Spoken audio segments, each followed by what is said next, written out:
Michael was always absent-minded. Every evening, returning home to his old apartment on the outskirts of the city, he forgot to lock the front door. "I'll lock it tomorrow. No big deal," he mumbled to himself, settling onto the couch with a cup of tea and an old detective novel. His neighbors repeatedly warned him, "Michael, this area isn't safe, and your door is like an invitation for thieves or worse."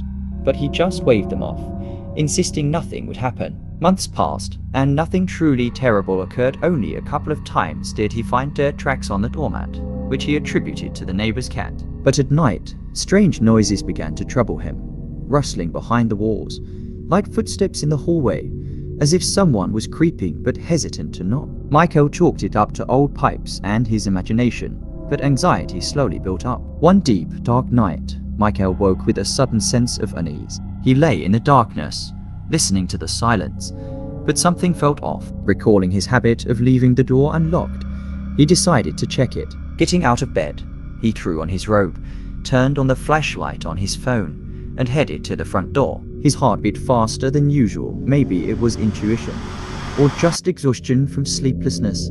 The door was indeed unlocked. Michael frowned, cursing himself for his forgetfulness, and turned the key in the lock, hearing the satisfying click. "Now it's definitely locked," he thought, returning to his room. But as soon as he lay down, he heard a sound quiet but unmistakable. Someone was jiggling the door handle. At first, he thought it might be the drunk neighbor mistaking his door again.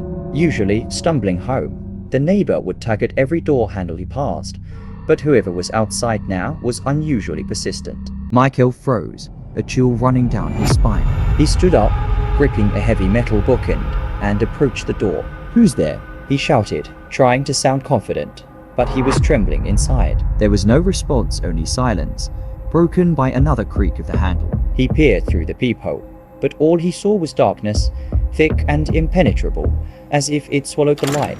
Summoning his courage, he unlocked the door and cracked it open an inch. A cold, damp breeze hit his face, carrying the stench of decay. Beyond the threshold, there was nothing, only the empty hallway, but the darkness seemed alive, pulsing. Suddenly, he heard it, a low, rumbling whisper, hissing and scratching, like claws scraping wood. "You waited for me.